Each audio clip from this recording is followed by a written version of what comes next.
Et nous ouvrons une page culture à présent. Le MUMO quittera demain soir la ville de Trappes. Alors le MUMO, c'est le musée mobile.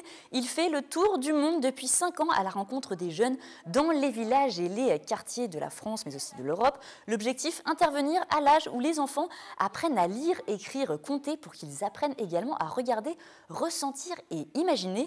Le musée itinérant est gratuit. Il est aménagé dans un camion. Il est installé depuis une semaine sur la place des Merisiers. Porté par l'association des Amis du MUMO, il propose une quinzaine d'œuvres d'art contemporain créées par des artistes de renommée mondiale comme Paul McCarthy ou encore James Turrell. Écoutez ces précisions recueillies par Manon Labatte et William L.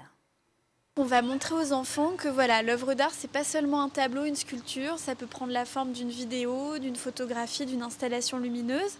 Ils vont être au contact direct des œuvres. Certaines d'entre elles, ils vont être immergées à l'intérieur. Et donc l'idée, c'est de créer le choc esthétique chez les enfants, de créer du questionnement et de créer une envie aussi d'aller plus loin et d'aller voir d'autres musées. Ce qui est très important de dire, c'est que les artistes revendiquent ça, ils n'ont pas cherché à simplifier leur œuvre parce qu'il s'agissait d'enfants.